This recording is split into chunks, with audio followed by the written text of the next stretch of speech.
নমস্কার, স্বাগত আপনাদের ত্রিপুরা নিউজ 8 এর পর্দায়। এই মুহূর্তে আমি আপনাদের সাথে আছি পূজা। রাজ্যে বর্তমানে আজকে আমরা বিশেষভাবে যদি বলি, কৃষি যে পেশাটি রয়েছে সেটি প্রচুর প্রাচীন পেশা এবং ভারতে কৃষক সম্প্রদায় একটি গুরুত্বপূর্ণ জায়গা বা গুরুত্বপূর্ণ স্থান দখল করে রেখেছে বললেই চলে। এবং সেখানে দাঁড়িয়ে রাজ্য রাজনৈতিক পরিস্থিতি আজকের দিনে দাঁড়িয়ে তার পাশাপাশি রাজ্য কৃষক সম্প্রদায় যারা রয়েছেন, তাছাড়াও দেশে বর্তমানে কৃষক সম্প্রদায়ের বহু সমস্যা আমরা প্রতিনিয়ত দেখতে পাই। তো সেই বিষয়গুলিকে নিয়ে আজকে আমরা গুরুত্বপূর্ণ আলোচনায় থাকবো এবং বিস্তারিতভাবে আমরা আলোচনা করার চেষ্টা করব। এই মুহূর্তে আমাদের সাথে আমরা পেয়ে গেছি সারা ভারত কৃষক সভার যিনি সাধারণ সম্পাদক রয়েছেন, আমাদের সাথেই রয়েছেন পবিত্র কর স্যার। স্যার, প্রথমেই স্বাগত আপনাকে ত্রিপুরা নিউজ 8। স্যার, প্রথমেই যে বিষয়টি জানতে চাইবো, যেহেতু রাজ্যে আমরা রয়েছি, রাজ্যে বর্তমানে যে কৃষক সম্প্রদায়রা রয়েছেন তাদের প্রতিনিয়ত আমরা দেখতে পাই যে একটা সমস্যা উঠে আসে, বা তাদের সার সম্বন্ধীয় বা কৃষি সম্বন্ধীয় নানান সমস্যা, বা বন্যার কবলে পড়ে তাদের নানান ক্ষতিগ্রস্ততার সম্মুখীন হতে হয়। তো সেই বিষয়গুলিকে দাঁড়িয়ে আজকের দিনে দাঁড়িয়ে কৃষকদের জন্য আপনারা কিভাবে দেখছেন বিষয়গুলি, বা কৃষকদের সুবিধার জন্য আগামী দিনে কৃষিতে যেন রাজ্য আরো উন্নয়নের পথে এগিয়ে যায়, সেক্ষেত্রে আপনাদের ভূমিকা কি থাকছে, আপনারা কি কি পথে এগিয়ে যাচ্ছেন? আমি প্রথমেই যেটা বলবো, আমাদের দেশের মধ্যে কৃষি হয়েছে আমাদের অর্থনীতির একটা প্রধান ভিত্তি। সর্বশেষ একটি সার্ভে থেকে বেরিয়ে এসেছে আমাদের ভারতবর্ষের কৃষির যে অর্থনীতি 30 লক্ষ কোটি টাকার অর্থনীতি। এটা হলো সবচেয়ে বড় অর্থনীতি। কিন্তু দেশের মধ্যে যে কারণে কৃষকরা 1 বছরের উপরে রাস্তায় বসে লড়াই করে এই সরকার যে কৃষি আইন তৈরি করেছিল তাকে বাতিল করার জন্য সেখানে লড়াই করে দাবি আদায় করেছে। কিন্তু এখন আবার এই মোদী সরকার এই যে 30 লক্ষ কোটি টাকার অর্থনীতি এই কৃষি ক্ষেত্রে রয়েছে তাকে কর্পোরেটদের হাতে তুলে দেওয়ার জন্য বিভিন্ন ভাবে কৌশল করার চেষ্টা করছে। তার বিরুদ্ধে গোটা দেশি কৃষকরা আজকে জাগ্রতভাবে লড়াই করার জন্য প্রস্তুতি গ্রহণ করছেন। আমরা আমাদের রাজ্যের মধ্যে যেটা বলবো, রাজ্যের অর্থনীতিরও প্রধান শক্তি হলো কৃষি। আমাদের রাজ্যের কৃষি এমন একটা জায়গাতে পূর্ববর্তী বামফ্রন্ট সরকার নিয়ে গিয়েছিল যে সবচেয়ে বৈজ্ঞানিক পদ্ধতি ধান চাষের SRI, এটা আমরা এখানে ইন্ট্রোডিউস করেছি। কৃষিতে ধান উৎপাদনে আমাদের স্বয়ং সম্পূর্ণতা অর্জন করার জন্য, সবজিতে স্বয়ং সম্পূর্ণতা অর্জন করার জন্য, যে টিলা ভূমি শুধু জমির উপর নির্ভরশীল ছিল সেই জায়গাতে বিকল্প চাষ রাবার নিয়ে এসে, যদি ওইটা কৃষি পণ্য না, পণ্যটা কমার্শিয়াল বাণিজ্যিক পণ্য, কিন্তু কৃষকদের একটা অবস্থানে নিয়ে গিয়েছিল। আজকে 5 বছর, এখন 2 বছর হতে চলছে, আর কয়েকদিন বাকি আছে, 9 তারিখ 2 বছর পূর্ণ হবে। এই সময়টাতে দেখা গেল এই সরকার কাছে যদি সবচেয়ে বেশি অবহেলিত বিজেপি সরকারের কাছে তৈরি কৃষি। বক্তৃতাতে আছে, বক্তৃতা করছেন কৃষিমন্ত্রী, বক্তৃতা করছেন মুখ্যমন্ত্রী, বিভিন্ন স্কিমের কথা ইত্যাদির কথা, কিন্তু বাস্তবে এই রাজ্যের কৃষি দপ্তরকে পুরোপুরি, কৃষি এবং হর্টিকালচার দপ্তর পুরোপুরি ভাবে বলা যেতে পারে এই দপ্তরের তেমন কোনো কাজই নেই। তার সঙ্গে রিলেটেড হয়েছে আরো 2টো দপ্তর, সেটা হলো পশুপালন দপ্তর, সেটাও তো কৃষির সঙ্গে যুক্ত, মৎস্য দপ্তর। এই জিনিসগুলো দেখা যায় এখন তার কোনো কার্যকরী ব্যবস্থা সেখানে। সবচেয়ে গ্লেয়ারিং এক্সাম্পল যেটা হয়েছে, গত বন্যায় সরকারই বলেছেন আমাদের 15,000 কোটি টাকা ক্ষতি হয়েছে, মুখ্যমন্ত্রীর মুখে। আমরা ঝাঁপিয়ে পড়েছিলাম কৃষক সভা, আমাদের যুব ছাত্র সংগঠনগুলো, এবং এই প্রথম আমাদের রাজ্যের মধ্যে সবচেয়ে বেশি এই ক্ষেত্রে অবদান রেখেছিল স্বেচ্ছাসেবী সংগঠন, বিভিন্ন ব্যক্তি। এই সাহায্য না হলে কিন্তু মানুষ দাঁড়াবেই সুযোগ পেত না। তো তখনও দেখালাম আমরা সরকারের ভূমিকা একেবারেই গৌণ। সরকার প্রতিশ্রুতি দিয়েছিল সাহায্য করা হবে, ঘোষণা করেছে 1,000 টাকা করে দেবে, কিন্তু সরকারি হিসাব মতো যে ক্ষতি হয়েছে 2.5 লক্ষাধিকের উপরে কৃষক পরিবার, তো সাহায্য পেয়েছে ম্যাক্সিমাম হলে কত হবে, তার 10% সাহায্য পায়, আর তার মধ্যে আবার একটু দৌড়াজি হয়ে গেছে। পুকুরের মাছ যে আমাদের প্রায় 70% পুকুর নিচু এলাকাতেই থাকে, জলে ডুবে সমস্ত মাছ চলে গেছে। কৃষি মানে ফিশারি দপ্তরের কোনো ভূমিকা নেই। পশুপালন তার প্রচুর ক্ষতি হয়েছে, অনেক জলের তরে ভেসে গেছে গরু, ছাগল, হাঁস, মুরগি ইত্যাদি আর কি, কিন্তু এই করার জন্য প্রায় 2.5 থেকে 3 লক্ষ বাড়িঘর ড্যামেজ হয়েছে গভর্নমেন্টের হিসাব, সম্পূর্ণ হয়েছে প্রায় 2 লক্ষের উপরে, তাদেরকে সেভাবে ক্ষতিপূরণ দেওয়া। আমরা দাবি করেছি, কথা বলেছি, আমাদের এমপি আমরারামজি তিনি এসেছিলেন, তিনি প্রধানমন্ত্রীকে চিঠি লিখেছেন, কিন্তু প্রধানমন্ত্রী দপ্তর থেকে বলা হয়েছে কোনো সাহায্য করার মতো ক্ষমতা নেই। এটা এনডিআরএফ কিংবা এসডিআরএফ, এই যে স্টেটের এবং সেন্ট্রালের যে ডিজাস্টার ম্যানেজমেন্ট স্কিম আছে তাতে যে টাকা রয়েছে তা দিয়ে হয়ে যাবে।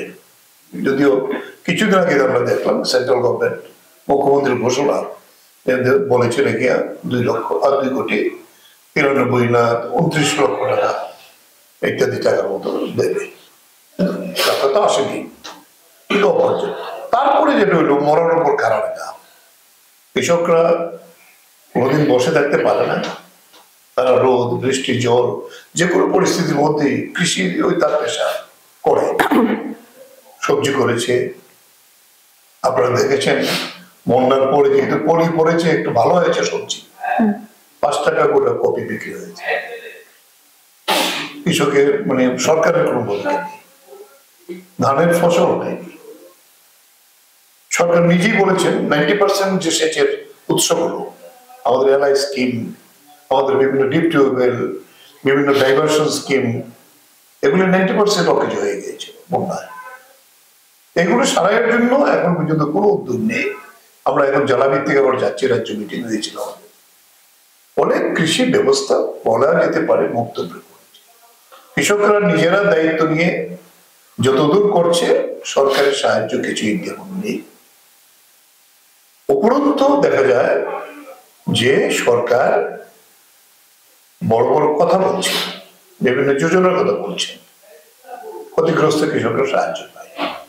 এই কৃষি অর্থনীতিকে যদি দাঁড় করানো না যায় তাহলে ত্রিপুরা রাজ্যের অর্থনীতি হতে পারে না। যেন প্রতিফলন আজকে আমাদের শহরগুলিতে, গ্রামের বাজারগুলিতে আমরা দেখবো একটা ত্রাহি একেবারে মূল্য বৃদ্ধি, যে মূল্য বৃদ্ধি, এই অটো রিক্সা চলার লোক নেই। কারণ ওরা বলছে সাধারণ রিক্সা শ্রমিক হচ্ছে চেতনা বলছে গ্রামের থেকে লোক না আসলে শহরের লোকের তো গাড়ি বাইক আছে,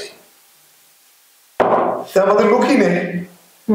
ফলে সেই জায়গায় দাঁড়িয়ে এই অর্থনীতির কারণেই আজকে সবচেয়ে দুরবস্থা আমাদের রাজ্যে।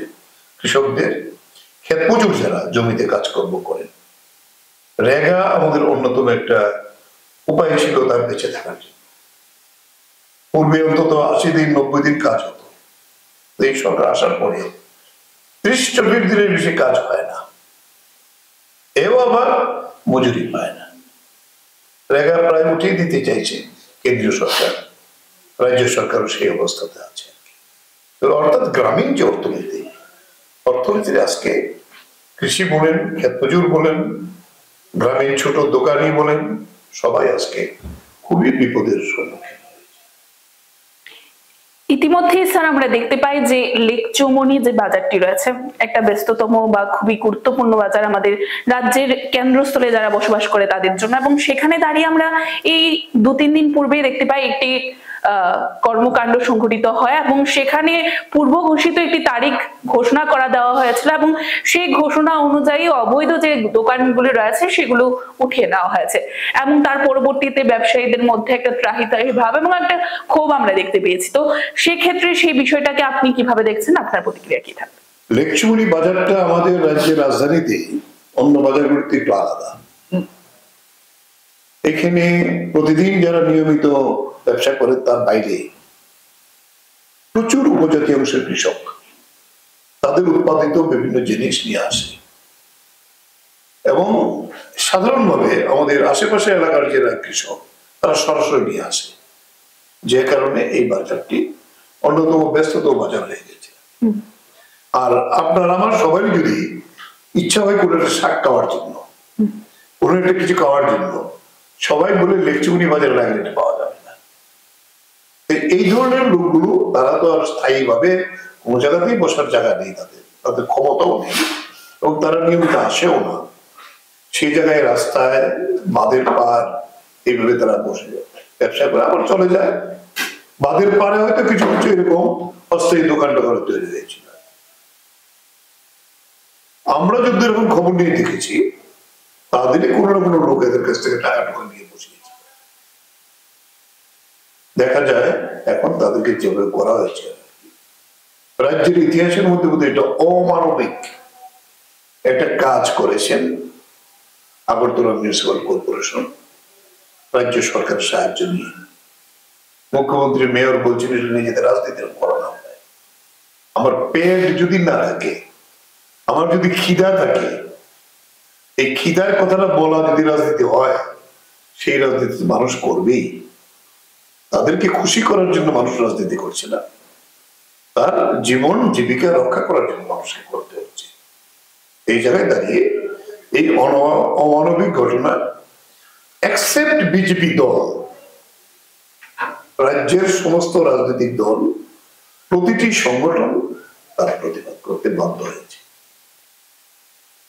কয়েক হাজার মানুষ বেঘর হয়ে গেছে, তারা চিৎকার করছে মেয়রের সামনে। মুখ্যমন্ত্রী যদি এখনো সময় পাননি এই জায়গাটা দেখার, তবে সেই জায়গায় দাঁড়িয়ে এর আগেও আমরা দেখেছি বর্তলা বাজারে এইভাবে। স্যার একটু বলবো, সেখানে ব্যবসায়ীদের একটা দাবি ছিল যে তাদের জন্য বিকল্প ব্যবস্থা করে দেওয়া হয়, তো সেক্ষেত্রে আপনাদের কি মনে হয় যে বিকল্প ব্যবস্থা তাদের কি করে দেওয়া প্রয়োজন? বা বিকল্প ব্যবস্থা মানে তো হইলো ওই বাজারেই দিতে হবে, কারণ ওই বাজারে তো আর কি জায়গা আছে। এই জায়গাগুলিকে যদি প্রিন্সিপালিটি মনে করে এটাকে আমি আরো একটু ভালো করে বর্ধিত করে দেবো, তাতে তো কারো আপত্তি হওয়ার কথা, বরঞ্চ খুশি ব্যবসায়ীরা খুশি, তাতে আমরাও খুশি। যারা স্থানীয় ভাবে কৃষকরা আসে, উপজাতি কৃষক এবং অন্যান্য কৃষকরা, তার জন্য যদি আলাদা একটা চক বাজারের মধ্যে করে দেওয়া হয়, তারা আসবে প্রতিদিনই, তারা আসে আবার চলে যায়, আপত্তি কিছু নেই। কিন্তু বিকল্প ব্যবস্থা না করে, কোনো প্ল্যানিং না করে, যেভাবে উত্তরপ্রদেশের মুখ্যমন্ত্রীর মতো বুলডোজার দিয়ে ভেঙে দেওয়া হলো, এটা ত্রিপুরার মানুষ এই সরকার আসার পরই প্রত্যক্ষ করেছে। মানুষের জীবন জীবিকা তাদের কাছে কোনো কথা নেই। এই হলো এটা চরম প্রতিক্রিয়া সাধারণ সমস্ত মানুষের মধ্যে হয়েছে, সবাই চিঠি করছে, এমনকি বিজেপি লোকেরও যারা সাধারণ সমর্থক, এবং আমি যুদ্ধ জানছি ওইখানে আমি কথাবার্তা বলছিলাম, সাধারণ বিজেপি সমর্থক অনেক প্রচুর আছে, তাদেরকে উচ্ছেদ করে দেওয়া হয়েছে। এখন আবার কি কারণে করেছে, এখন মেয়র তো আর কথা বলছে না, মুখ্যমন্ত্রী বলছে এটা নিয়ে রাজনীতি করা ঠিক হবে না। রাজনীতি কারা করছে? তারাই তো করবো, মানুষের মুখের ব্রাশ কেড়ে নিল, তার প্রতিবাদ হবে। স্যার আমরা দেখতে পাই যে 2 বছর পূর্তি হয় রাজ্য সরকারের, এবং সেখানে কি কি উন্নয়ন আপনারা দেখতে পেয়েছেন এই 2 বছরে? কেননা নির্বাচনের সময় আমরা দেখতে পাই যে বিরোধী দলরা প্রত্যেকটি বিরোধী দল তাদের রাজ্য সরকারের যে ত্রুটি বিচ্যুতি রয়েছে সেগুলো তুলে ধরা প্রয়োজন, এবং সেক্ষেত্রে তুলে ধরা হয় নির্বাচনের প্রাক মুহূর্তে দাঁড়িয়ে, যখন আমরা ইলেকশন ক্যাম্পেইন দেখতে পাই। তো সে জায়গায় দাঁড়িয়ে এই যে 2 বছর আপনারা দেখতে পাচ্ছেন বর্তমান সরকারে, সেখানে কি কি উন্নয়ন আপনারা দেখতে পেয়েছেন, বা আরো কি কি উন্নয়ন করা প্রয়োজন? বিরোধী দলের একজন নেতৃত্ব হিসাবে আপনি কি সেখানে বলতে চাইবেন যে রাজ্যের উন্নয়নের ক্ষেত্রে আরো কি কি প্রয়োজন রয়েছে? ব্যাপারটা হলো, প্রথম যে কথাটা বলবো, আগের 5 বছর এবং এই 2 বছর বিজেপি দলের নেতারা উন্নয়ন হয়েছে, বিজেপি দলেরও যারা সাধারণ সমর্থক কর্মী তাদের কোনো উন্নয়ন হয়, বিরোধী দল তো পরের কথা। এবং আজকের 2টি বড় সংবাদপত্রে, একটা দৈনিক সংবাদ আর একটি দেবপুরে আমরা দেখলাম, যে কাঞ্চনপুরের ভাঙন থেকে এটা সরকারি ব্যয় হোস্টেল হয়েছিল, হোস্টেলের শ্রীপরা নির্যাতনে অভুক্ত থেকে এই কমলমতির শিশুরা সেখান থেকে 30 কিলোমিটার পায়ে হেঁটে এসে আমাদের কাঞ্চনপুর মহকুমা শাসকের অফিসে অবস্থান করেছে। মহকুমা শাসক খোঁজ খবর নিয়ে তাদেরকে প্রথম খাইয়েছে, তাদের কথা শুনেছে এবং তাদের কিভাবে কি করা যেত দেখার চেষ্টা করেছে। এই তো সরকার, সবচেয়ে গ্লিয়ারিং উদাহরণ। এটা তো দেশের কথা না, এটা দৈনিক সংবাদ আমাদের দর্পণ দুইটার মধ্যে দেখলাম ছবি টবি সহ বাচ্চাদের উন্নয়ন এটাই হচ্ছে। প্রতিদিন এমন কোন দিন বাকি আছে যে রাস্তার জন্য, জলের জন্য, স্কুলের স্টুডেন্ট ছাত্র মাস্টার নেই এই কারণে রাস্তা রোকো হচ্ছে না, বিদ্যুৎ নেই রাস্তা রোকো হচ্ছে না। আগরতলা শহরে গত কয়েকদিন আগে প্রায় কত হাজার পরিবার হবে অরণ্যম ছিল, কোন হোটেলে ভাত নেই, কোন রেস্টুরেন্টের রুটি নেই। এটা কি ব্যবস্থা নেবে? ওই টিএনজিসির পাইপলাইন, কথা নাই বার্তা নাই, এখন বিদ্যুতের আন্ডারগ্রাউন্ড লাইন হবে, মেশিন চালিয়ে দিয়েছে লাইনের মধ্যে দিয়ে। তাহলে এই যে এটা অরাজকতা বলা যেতে পারে, সরকারের কোনো জায়গায় কোনো দৃষ্টি নেই। ফলে এই জায়গায় দাঁড়িয়ে বলবো যে কোনো উন্নয়ন হয়নি। জাতীয় সড়ক একটা 2008 হয়েছিল, আমরা সব খুশি যে দ্বিতীয় বিকল্প জাতীয় সড়ক অনেক আগেই তার স্যাংশন ছিল। কোথায় এই কন্ট্রাক্টর দিল্লি থেকে আসছে, দেখা গেল 2 বছর যেতে না যেতেই আপনারা অনেক মিডিয়া কভার করেছে খোয়াইতে পুরো রাস্তা নেমে গেছে। এটা প্লেন জায়গায়, এমন কোনো পাহাড়ের দুর্গম এলাকায় না, নেমে গেছে। এবং যেভাবে মন্তর গতিতে সমস্ত কাজ হচ্ছে, পিডাব্লিউডিতে কোনো কাজই নেই, এখন নতুন স্কিম নেই, রিপেয়ারিংটা পর্যন্ত করার কথা। ফলে এই জায়গায় দাঁড়িয়ে সবকিছুই সেখানে স্থবির হয়ে আছে এবং যে কারণে মানুষ আজকে ক্রমে ক্রমে ক্ষুব্ধ হয়ে আছে। গত 23-এর নির্বাচনে যদি তীব্রমতাকে পারচেস করতে না পারতেন তাতে এই সরকার থাকার কথা না হিসেবেই বলে, এবং এরপরে এই সরকার আর আসতে পারবে না। কতদিন সেন্ট্রাল গভর্নমেন্টের দোহাই দিয়ে দিয়ে চলবে, ডাবল ইঞ্জিন ডাবল ইঞ্জিন। তবে স্যার কি কি উন্নয়ন হওয়া প্রয়োজন ছিল আপনাদের? না, পরিকাঠামোর উন্নয়ন তো করতে হবে। পরিকাঠামোর সবচেয়ে বড় হলো আমাদের রাস্তাঘাট, পানীয় জল, বিদ্যুৎ, এই তিনটা তো আবশ্যক প্রস্তাব। সেক্ষেত্রে যদি আমরা দেখি যে রাজ্য সরকারের একটা বক্তব্য থাকে যে হর ঘর নল, এমন তাদের বহু আমরা স্লোগান দেখতে পাই এবং সে অনুযায়ী তারা বলেন যে প্রত্যেক ঘরে ঘরে জল পৌঁছে দেওয়া হচ্ছে, বা এমনটাও বলা হয় যে রাজ্যে বহু জাতীয় সড়কের কাজ শুরু হয়ে গেছে এবং রাজ্যকে আরো প্রশস্ত করা হচ্ছে, রাজ্যে আরো একটি সেখানে উড়ালপুল হতে চলেছে। বিভিন্ন ধরনের স্কিম তারা তুলে ধরছেন, সেক্ষেত্রে আপনার কি বক্তব্য? প্রথম কথা হলো হর ঘর জল, যেটা আমি আমার খয়েরপুরে তো বাড়ি আছেই, বিভিন্ন কারণে রামনগরে থাকতে হচ্ছে, সবচেয়ে বড় আবাসিক এলাকা। আমার বাড়িতে বড় ট্যাঙ্কি করে যে মিউনিসিপ্যালিটির জল যাওয়ার জন্য 1 ফোঁটা জল যায় না। গত 5 বছর যাবত আমি বোর করে একটা টিউবওয়েল দিয়ে এই আয়রনের জল তাকে কোনো মতে পিউরিফাই করে খেতে হচ্ছে। আমার লেয়ারিং এক্সাম্পল, রামনগরের রাস্তার মাথায় জল পায়, পেছনের পুরো অংশে জল পায় না। আগরতলা শহরের অবস্থা, দুর্গম এলাকায় কি হবে? তারপরে যে বিষয়টা যে এসেছে যে হর ঘর জল কোথায়, আমরা বিভিন্ন গ্রামে যাচ্ছি, কিছু কিছু বোরওয়েল করেছে কিন্তু তার কানেকশন নেই।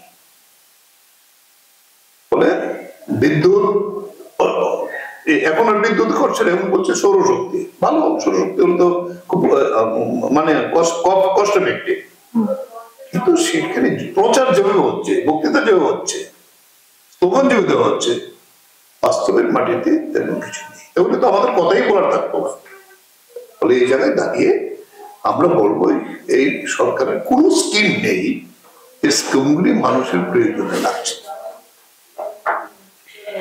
স্যার, বর্তমানে আমরা যদি দেখি যে 5 খয়েরপুর যে বিধানসভা কেন্দ্রটি রয়েছে সেখানে বহু বছর যাবত আমরা আপনাকে বিধায়ক হিসাবে সেখানে কাজ করতে দেখেছি এবং আপনি সেই এলাকার যে খুঁটিনাটি যে বিষয়গুলো রয়েছে সেগুলো আপনি অলিগলি সমস্তটাই জানেন, আমরা আমাদের যতটুকু ধারণা। এবং সেখানে দাঁড়িয়ে আমরা জানতে চাইবো যে বর্তমানে সেখানে আরো একজন বিধায়ক রয়েছেন এবং যিনি বিধায়ক রয়েছেন ওনার সাথেও আপনারা বহু সময় কাজ করেছেন বা উনিও অনেকটা অভিজ্ঞই রাজনীতিকবিদ আমরা যদি বলি, এবং সেখানে দাঁড়িয়ে বর্তমানে আপনার যে এলাকাটি রয়েছে সেখানে আপনি কিরকম কাজের উন্নয়ন দেখে এসেছিলেন এবং এই যে বছরগুলি যাচ্ছে যেখানে নতুন আরেকজন বিধায়ক আছেন সেখানে কি কি উন্নয়ন আপনারা দেখতে পেয়েছেন এবং আপনার যে এলাকাটি ছিল সেখানে আরো কি কি উন্নয়ন হওয়া প্রয়োজন আপনার কি মনে হয়?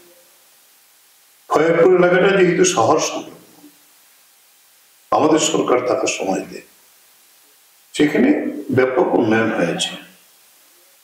একদিকে আমাদের একটা ঐতিহাসিক ধর্মীয় স্থান চতুর্দশ দেবতা কমপ্লেক্স, যেটা এটা খুবই খারাপ অবস্থায় ছিল, এটাকে আমরা বর্ধিত করি যাতে এটা ইম্পর্টেন্ট টুরিস্ট স্পট হতে পারে তার ব্যবস্থা আমরা করেছি।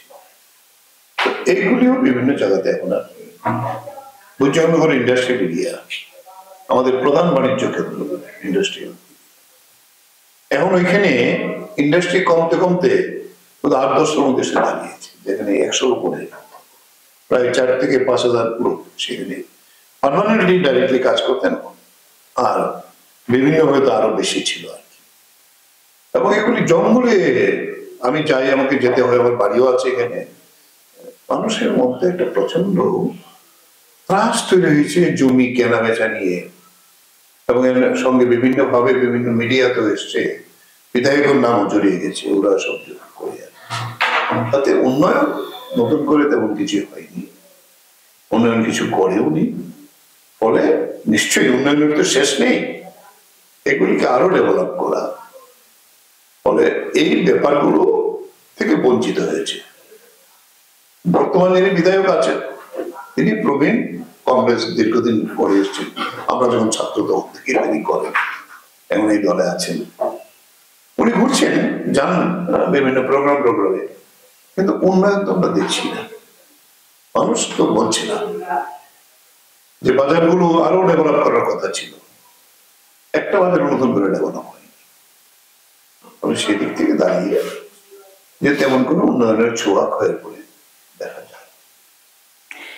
স্যার, আমরা ইতিমধ্যেই রাজ্য রাজনীতিতে বা আজকের দিনে একটি আলোচ্য বিষয়, একটি সমালোচনার বিষয় হয়ে দাঁড়িয়েছে এবং সেই বিষয়টিতে আমরা আপনার কাছ থেকে সেই স্পষ্টীকরণ চেয়ে নেব। ইতিমধ্যে একটি আলোচনা উঠতে শুরু করেছে প্রত্যেকের মুখে মুখে, এবং সে বিষয়টা হচ্ছে যে আপনারই পরিবারের একজন সদস্য, ইতিমধ্যে দেখা যায় যে উনাকে বলা হচ্ছে যে ইস্ট পিএস থেকে উনাকে যে ল্যান্ড করাপশনে গ্রেফতার করা হয়েছে, এমন একটি কথা আমরা শুনতে পাচ্ছি। তো সেক্ষেত্রে কতটুকু সত্যতা রয়েছে আমরা একটু জানতে চাইবো।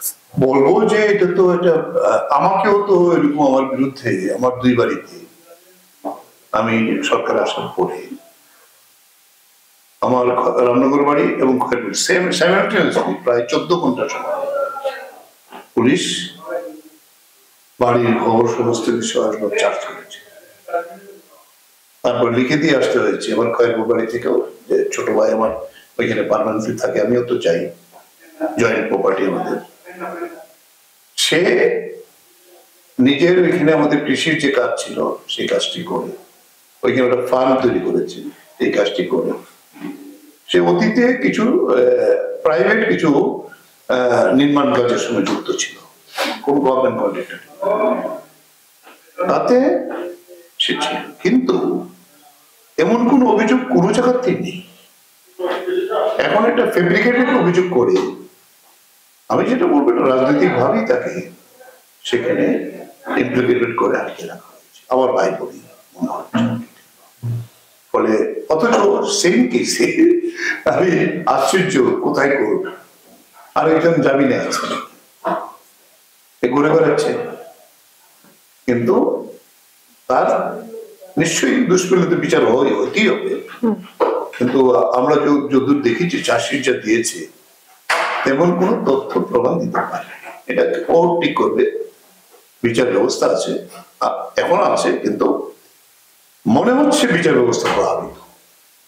স্যার, নিরাপত্তার বিষয়ে কি বলবেন? বর্তমানে রাজ্যে নিরাপত্তা সম্বন্ধীয় বিষয়গুলো আপনারা কিভাবে দেখছেন, যে রাজ্যে চলাফেরা করা কতটুকু নিরাপদ, এবং রাজ্যে আমরা প্রতিনিয়ত পূর্বে দেখতে পেয়েছি এমন বহু ঘটনা আমরা শুনতে পেতাম, অপ্রীতিকর ঘটনা, যেগুলি রাজ্যে আমরা যারা রাজ্যবাসীরা রয়েছে তাদের বহু ভীতির মধ্যে এমন অনেক সময় রয়েছে কাটাতে হয়েছে। সেখানে দাঁড়িয়ে আজকে বর্তমান সরকারের আমলে আপনারা রাজ্যে নিরাপত্তা বিষয়ক বিষয়টিকে কিভাবে দেখছেন? মানুষ তো নিজেরই বলছে তার কোনো নিরাপত্তা নেই। খুন তো একেবারে নিয়মিত, এবং বিজেপি নিজেরা খুনাখুনি করছে বিভিন্ন জায়গাতে। এটা আপনাদের মিডিয়ামের মারফত আমরা প্রথম জানি, তাদের দলীয় কোন্দলের মধ্যে। সাধারণ মানুষের কোনো নিরাপত্তা নেই। পুলিশ ব্যবস্থা শহরটিতে এমন হয়েছে, এমন কোন দিন যেন যে দিনে 2-4 মারা যাচ্ছে না, অ্যাক্সিডেন্ট হচ্ছে না, এইটা আইন শৃঙ্খলা তো সাধারণ নেই। তবে সেই জায়গায় দাঁড়িয়ে আজকে মানুষ বিপন্ন। এই বিপন্নতা কোথায় যাবে? তবে মানুষ যাচ্ছে স্বাভাবিকভাবে ভোট হলে। আরেকটি দল যারা এখন সরকারের শরিক হয়েছে তাদের সম্পর্কে মানুষের মুখ কাটছে। যদি মানুষ নিজেরাই বলছে যদি আমরা কোনো জায়গায় আবার সুযোগ আছে ভোট দিতে পারি, তাহলে এই সরকার থাকতে পারবে না। যেহেতু স্যার প্রশাসনিক বিষয়ে আপনি প্রশ্ন তুলেছেন, সেখানে রাজ্যে বর্তমান মুখ্যমন্ত্রী স্বরাষ্ট্রমন্ত্রী রয়েছে, অর্থাৎ উনার কাছে স্বরাষ্ট্র দপ্তরের দায়িত্ব রয়েছে। তবে কি মনে হয় যে কাজ ঠিকভাবে হচ্ছে না? কি কারণে হচ্ছে না? মানুষ তো বলছে এটাই, ওনার কাছে তো স্বরাষ্ট্র সব দপ্তরই প্রায় ওনার কাছে, হেলথ ওনার কাছে, পিডাব্লিউডি ওনার কাছে, গুরুত্বপূর্ণ সব দপ্তরে তো ওনার। ফলে সেই জায়গায় দাঁড়িয়ে তো কি কাজ হচ্ছে মানুষ তো দেখছে না। স্যার, আমরা যদি বলি যে যতটুকুই আমরা সাংবাদিক সম্মেলন দেখতে পাই, রাজ্য যে বর্তমানে দল রয়েছে তাদের বক্তব্য অনুযায়ী তারা বলেন যে বিরোধী দলের কথাই নাকি বা সাংবাদিক সম্মেলন হয় নাকি সেখানে শুধু রাজ্য সরকারকে কটাক্ষ করার জন্য এবং কোনো কাজ হচ্ছে না এইসব বলার জন্য। তো এরকম বক্তব্য তাদের থাকে। সেখানে দাঁড়িয়ে আপনারা কি বলবেন? আপনারাও তো তথ্য অনুযায়ী কথা বলে থাকেন, তারপরেও তাদের এই বক্তব্য অনুসারে আপনার ব্যাপারটা না, তারা তো রাজনীতি যে তাদের একটা নির্দিষ্ট রাজনীতির চেয়ে ধর্মটা বড় তাদের কাছে, মানুষের কল্যাণ বড় প্রশ্ন না। ফলে সেই জায়গায় দাঁড়িয়ে আমরা এমন কোন রাজনীতি করি না যেটা তথ্য ছাড়া, ঘটনা ছাড়া। কারণ আমাদের একটা আইডেন্টিটি আছে ত্রিপুরার মানুষের সমস্যার উপর দাঁড়িয়ে আমরা কথা বলি, এবং এই সমস্যার সমাধান না হলে আমরা লড়াই করে যাব। এটা ওনাদের কথার উপর নির্ভর করে আমাদের কিছু আসে যায় না। কারণ ওনারা রাজনীতিতে স্থায়ী হবে না।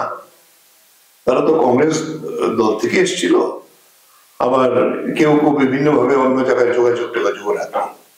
আমরা যে অবস্থান আছে সেই অবস্থানে থেকেই আমরা মানুষের জন্য লড়াই করে যাব, তাদের পছন্দ হোক আর না হোক।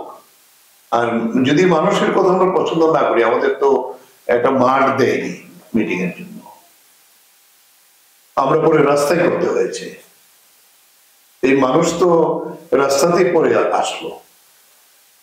বরং এটা আমাদের একটু আমার মনে হয় বাড়তি সুবিধা হয়েছে। সাংবাদিকরা বলছিলেন যে মাঠে হলে তো যেভাবে এ হয়েছে এইটা অনেক বেটার হয়েছে, একসাথে সব আমার ধরো শহরের মানুষ সরাসরি দেখে ফেললো।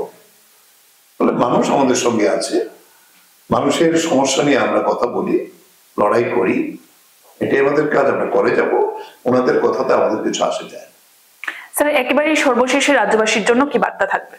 রাজ্যবাসীর জন্য বার্তা, এই সংকট থেকে বেরিয়ে আসার জন্য মানুষ প্রতিবাদে সামিল হোক। আমাদের সঙ্গে আসতে কোনো কথা নেই। অন্যায় দেখলে প্রতিবাদ করুন, সমস্যা দেখলে লড়াই করুন, যার যার মতো করে। এই সরকারকে আর সহ্য করা যাচ্ছে না। এই সরকারের পতন ঘটাবার জন্য রাস্তায় নেমেই পতন ঘটাবে। স্যার, অসংখ্য ধন্যবাদ আপনাকে গুরুত্বপূর্ণ সময় থেকে আমাদের সময় দেওয়ার জন্য। আমরা এতক্ষণ পর্যন্ত রাজ্য রাজনীতি ছাড়াও কৃষি বা রাজ্যের বহু গুরুত্বপূর্ণ এমন কিছু বিষয় রয়েছে যেগুলো নিয়ে বিস্তারিত আলোচনা করার চেষ্টা করেছি, এবং আপনাদের সামনে আমাদের সাথে যিনি ছিলেন ওনার বক্তব্য তুলে ধরার চেষ্টা করেছি। সে অনুযায়ী এই মুহূর্তে আমাদের যে বিশেষ একান্ত সাক্ষাৎকার আমরা এখানেই শেষ করব। পরবর্তী বিভিন্ন আপডেটস দেখতে অবশ্যই চোখ রাখবেন ত্রিপুরা নিউজ 8 এর পর্দায়। নমস্কার।